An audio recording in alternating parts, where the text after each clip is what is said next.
Le cercle RH, le débat quotidien de Smart Job pour parler reconversion. On en parle beaucoup sur ce plateau. On va parler de la reconversion des cadres et on va parler bien de ce fonds, on ne peut pas dire fonds, mais de ce programme financier pour accompagner des projets innovants, justement dans le cadre de ces reconversions. Et on en parle avec mes invités. Julie Langlade, ravie de vous accueillir. Vous êtes responsable du programme Novapec à l'APEC. Vous portez justement ce programme financier avec des initiatives, des programmes, des auditions, j'imagine, de structures qui viennent présenter leurs projets. Et à vos côtés, eh bien, le premier programme qui a été plébiscité par vos équipes. Chloé Sebag, bonjour. Bonjour. Ravie de vous accueillir, directrice du plaidoyer Diversity Days. Et à travers le programme Déclic, avec un S, eh bien, vous allez avoir une aide importante pour monter vos initiatives dans le cadre de ces reconversions. D'abord, revenons au début, parce que l'APEC, comme ça, de loin, on se dit une institution un peu poussiéreuse, pas du tout. Vous lancez Novapec. Comment est née cette idée? Comment est née l'idée de mettre à disposition des fonds pour accélérer la reconversion? D'abord, bonjour, merci de me recevoir aux côtés de Chloé. Effectivement, le programme Novapec, c'est vraiment un programme inédit de l'APEC, un programme de soutien à des projets d'innovation sociale. Et l'APEC, en fait, a constaté qu'il y avait énormément d'initiatives, d'expérimentations innovantes sur le territoire et au niveau national. Et ces projets ont besoin de soutien financier, soit pour émerger, soit pour se développer et changer d'échelle, hein, tout comme aujourd'hui le fait Déclic numérique avec son programme. Et donc, l'idée est partie de là. L'idée est partie de là, c'est 3 millions, hein, ce programme financier qui va être réparti sur quoi? Sur l'année 2023? Effectivement, l'APEC a décidé de consacrer un budget conséquent au soutien de projets d'innovation sociale, projets qui s'inscrivent dans les missions de l'APEC et qui concernent nos publics, à savoir les cadres, les jeunes diplômés Bac+3 et les entreprises PME, TPE, et 3 millions sur 2023. Alors Chloé, vous étiez venue nous parler de ces programmes, de l'accompagnement, mais notamment des jeunes, des quartiers prioritaires de la ville. Là, vous vous êtes plugué dans ce programme Novapec et vous avez été donc choisi. C'est le premier projet, je crois, hein, qui est lancé. C'est partie des 4 premiers projets. Donc c'est intéressant d'en parler. Et vous vous êtes dit, tiens, nous aussi, on va déposer aussi notre valeur ajoutée, mais cette fois-ci pour les cadres. C'est comme ça que ça a démarré. En fait, Déclic numérique, c'est un programme qui s'adresse à tout le monde, à toutes celles et tous ceux qui envisagent de se reconvertir vers les métiers du numérique. Et donc, effectivement, on a une des cibles qui est les quartiers prioritaires de la ville et les jeunes qui sont dans ces quartiers, mais aussi les cadres partout en France. Donc ça veut dire très concrètement, il faut quoi? Remoduler, réécrire, retravailler un peu le programme pour le rendre, je dirais, plus cohérent par rapport aux besoins des cadres. C'est peut-être pas tout à fait... Non, vous me dites non, je dis une bêtise. Pas spécialement. On réécrit rien, c'est le même programme. En fait, Déclic numérique, c'est un programme d'aide à la reconversion. Donc déjà, les cadres, ils sont accompagnés par les consultants de l'APEC et dirigés vers le programme Déclic numérique s'ils envisagent une reconversion. Et finalement, en fait, les freins que tout le monde connaît, ils sont parfois un peu similaires, qu'on soit cadre ou qu'on ne le soit pas. Par exemple, le numérique, on se dit que c'est complexe, que ça va être très maths, etc., alors que c'est pas forcément. Non, mais c'est intéressant de l'entendre. Je veux vous entendre dire que ce programme, il marche pour tout le monde, qu'on soit des quartiers prioritaires ou cadres dans l'Ouest parisien. Qu'est-ce qui va vous apporter ce programme, très concrètement? Il va nous apporter déjà le fait de pouvoir communiquer avec les cadres de façon facilitée, les cadres et ceux qui se définissent finalement aussi comme cadres. Ça va nous permettre de renforcer notre collaboration avec une institution de l'emploi hyper importante qu'est l'APEC. Et puis ça va nous permettre surtout d'accomplir autre chose, c'est qu'aujourd'hui on a déjà accompagné 10 000 personnes avec Déclic numérique en 2 ans.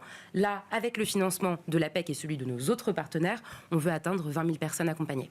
Alors là, on parle de Déclic numérique, c'est-à-dire que c'est des enjeux de formation autour du numérique, formation généraliste, on l'a compris, mais j'entends que en fait, l'objet de la reconversion ne traite pas que du numérique, c'est tous les projets qui accompagnent le cadre dans sa reconversion, c'est bien cela? Oui, et le programme Novapec n'est pas uniquement dédié au sujet de la reconversion des cadres. Le programme Novapec, il soutient des projets qui s'inscrivent dans 3 domaines d'action, donc la solidarité et l'inclusion, le développement des territoires et l'accompagnement à la transition écologique. Donc les porteurs de projets ont des profils très variés avec des projets qui peuvent être nationaux ou territoriaux. Donc ça ne concerne pas uniquement la reconversion des cadres, mais sur le cas du programme Déclic numérique que l'on accompagne, c'est le sujet, en effet. Qu'est-ce qu'ils vous disent, les cadres qui viennent frapper la porte, qui s'inscrivent sur l'APEC? Qu'est-ce qu'ils cherchent? Parce qu'il y a beaucoup de cadres qui aujourd'hui nous regardent, et quand on regarde les chiffres, Ils sont en emploi, mais quand on leur demande, ils n'ont qu'une envie, c'est de renverser la table et de partir ailleurs. Ce n'est pas que des cadres au chômage, c'est aussi des cadres qui en ont marre de l'entreprise dans laquelle ils bossent. C'est ça la réalité des cadres aujourd'hui. Effectivement, des cadres qui ont un projet de reconversion. Alors, il y a une récente étude qui a été menée par l'APEC en 2023 qui dit que 34% des cadres aujourd'hui ont un projet de reconversion. Alors après, 9% ont véritablement entamé des démarches. Ouais. Exactement. Et dans 6 cas sur 10, ils souhaitent se reconvertir vers un métier qui est proche du métier qu'ils exercent actuellement. C'est vrai, on reste dans le même secteur, on ne renverse pas la table, on ne passe pas de l'informatique à l'élevage de chèvres dans le Larzac. Exactement. Même si on en a beaucoup parlé pendant le Covid. Chez Diversides, Déclic Numérique, très concrètement, est-ce que vous avez déjà commencé à accueillir ces premiers cadres? Comment ça se passe? C'est du distanciel, c'est du présentiel, ils reviennent en classe. Comment ça s'organise? Alors, en fait, le programme Déclic Numérique, c'est un programme qui est 100% en ligne, qui est gratuit, qui est à la carte aussi. Donc, en termes d'accueil, les différents publics peuvent choisir ce qu'ils souhaitent. Il y a 3 séquences. La première, c'est un événement de lancement avec des rôles modèles qui viennent parler de leur reconversion. La deuxième séquence, c'est des ateliers à la carte, donc où on choisit. Et par exemple, si vous êtes cadre et que vous avez envie de découvrir les métiers de la cyber ou le secteur du jeu vidéo ou toute autre chose, vous pouvez le faire. Et puis après, il y a des offres d'emploi qui sont poussées et des offres de formation pour, si on souhaite, vraiment aller vers cette reconversion pleine et entière. C'est de la découverte, on goûte, on découvre, on ouvre des portes, vous ouvrez des portes. Le public que vous recevez, et ça c'est important qu'on le redise, c'est pas que des cadres qui sont au chômage, on est bien d'accord, ce sont des cadres qui sont en activité aussi dans leur environnement professionnel. C'est possible, mais c'est généralement des demandeurs d'emploi, des personnes qui recherchent, et puis il n'y a pas que des cadres, comme on le disait, il y a vraiment tout un tas de personnes avec des niveaux de diplôme différenciés qui peuvent participer et aussi devenir des futurs cadres en suivant des formations. D'un point de vue concret, ça veut dire que vous avez reçu de l'argent de l'APEC pour monter ces programmes, on est d'accord? Pour monter ce programme et pour continuer de le développer, surtout puisque notre partenariat est récent. Mais donc l'objectif, c'est de passer à l'échelle et donc de passer de 10 000 à 20 000 personnes. Il y a quand même une petite idée derrière la tête, derrière Novapec.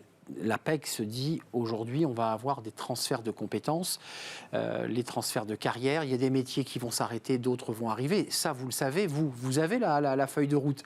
Est-ce que c'est un peu ça l'objectif? C'est de doucement faire basculer des populations de cadres et autres vers des métiers en voie de disparition, vers des métiers nouveaux. Est-ce que c'est ça l'objectif? L'objectif de Novapec, c'est véritablement finalement de décupler notre action sur le champ de l'intérêt général en soutenant des porteurs de projets qui ont finalement des actions qui sont complémentaires aux actions menées au quotidien par les équipes de l'APEC.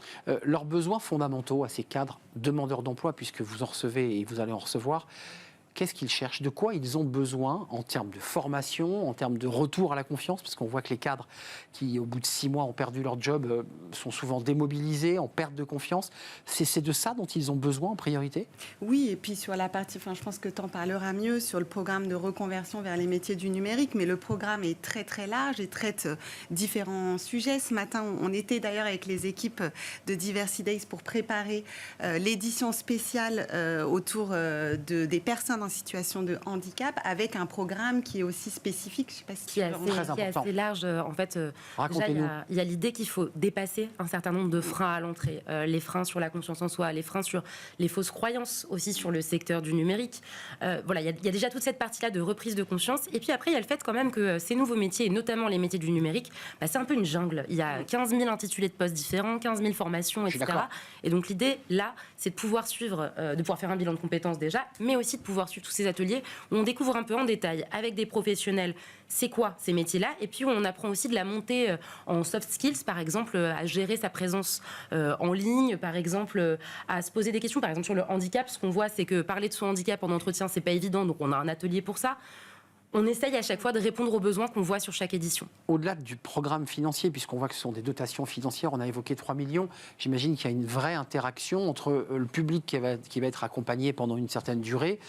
J'imagine derrière, vous avez un tableau de bord, vous avez un retour. Exactement. En fait, c'est fondamental de savoir ensuite comment ils transforment l'essai.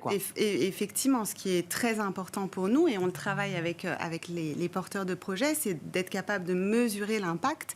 Les porteurs fixent des objectifs et nous, on suit des indicateurs clés qui vont nous permettre effectivement de voir en quoi notre soutien a permis aux porteurs de projets de décupler leur action. Donc pour le dire et essayer d'y voir très clair, ça veut dire que sur une population de 100, vous dites on aimerait bien qu'au moins 50 puissent partir faire des formations dont on sait qu'on cherche beaucoup dans le numérique. Est-ce qu'il y a Je vous vois sourire. Non, on a des indicateurs clés. Je vais dans le 1000 quand même là. Alors 50, c'est beaucoup. Parce que parfois pour certains on est sur du niveau de découverte. Mais par exemple, quand on a commencé à travailler ensemble, on a présenté à l'APEC la mesure d'impact réalisée par Pôle Emploi, qui n'est pas concentrée sur les cadres, mais concentrée sur le programme. Exact. Et ce qu'on voit, c'est qu'on a 34% des personnes qui, dans les 6 mois, trouvent un emploi et 25% qui décident de se former. Et ce 25%, il est essentiel parce que ça veut dire que c'est vraiment une reconversion totale. Donc, qu'il n'y ait pas de malentendu, quand vous nous décrivez ces programmes, vous êtes un accélérateur de transformation. Exactement. C'est bien ça. On n'est pas de la formation, on dirige vers la formation. On accélère la reconversion. Et vous, c'est important de savoir sur cette population de 100, qui est une base statistique, vous dites,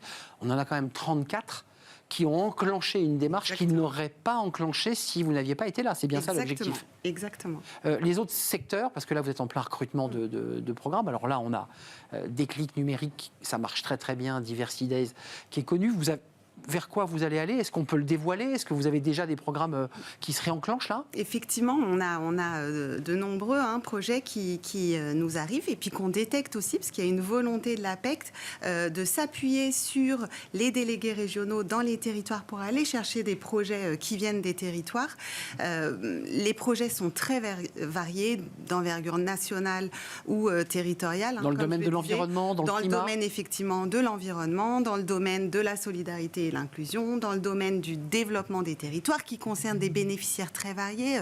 On parlait de public de jeunes résidents d'équipe EV. Ça peut être également un public de zones de revitalisation rurale, de personnes en situation de handicap, de cadres réfugiés, de femmes. Enfin voilà, c'est très large. Donc ça veut dire faire vivre tout le territoire et d'être au plus près finalement des besoins. C'est tout l'intérêt. Et de trouver la structure, l'association, l'entreprise qui va être capable de pouvoir créer le déclic, de créer l'étincelle. Effectivement, et qui mènera une action complémentaire à la nôtre. Complémentaire. Les objectifs, on a quelques chiffres financiers, c'est la dotation. Combien de publics visés? C'est quoi le volume global des personnes que vous voulez viser? Alors là, vous visez combien de personnes, vous, d'abord? 20 000. 20 000, ça c'est l'objectif. Enfin, 10 000 de plus, c'est-à-dire qu'on a déjà accompagné 10 000 personnes et là, on veut doubler 10 000 de plus. Du coup. Donc vous aussi, vous montez en volume, évidemment. C'est quoi l'objectif global de l'APEC quand vous avez décidé de ce vaste programme? Alors, l'objectif, c'est de soutenir un certain nombre de projets. Je vous le disais, on a lancé le programme il y a tout juste un mois.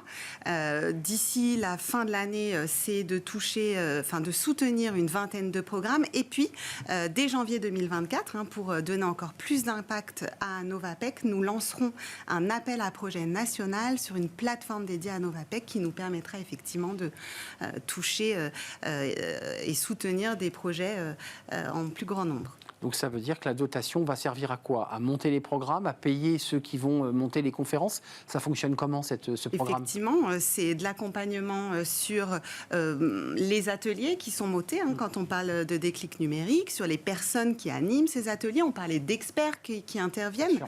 Donc tous les besoins logistiques. Exactement. Qui ont un coût, les locations de salles et pouvoir accueillir le plus grand nombre. Tout ce qui est lié au projet. Au global, c'est quoi? C'est 1 million de personnes touchées. Il y en a 20 000, 10 000 de plus côté déclic numérique, Diversity Days. Mais vous dites quoi? C'est sans limite? J'entends que c'est sans limite. Le plus grand nombre possible. Dans la limite de l'enveloppe budgétaire et que l'on pourra. Mais effectivement, l'objectif, c'est de soutenir un maximum de bénéficiaires. Et de les accompagner, on l'entend, vers les métiers de demain. Exactement. C'est ça l'objectif. Oui. Mais si un cadre vous dit, moi je trouve ça formidable votre truc, mais moi je voudrais simplement élever des chefs dans le Larzac, vous l'accompagnez ou pas? Je vous vois sourire. C'est pas des métiers prioritaires. C'est l'expression. C'est juste l'expression. Non, mais on se souvient, vous savez, du Covid, de cette espèce d'envie de partir ailleurs. Ça fait partie des projets, ça, ou pas?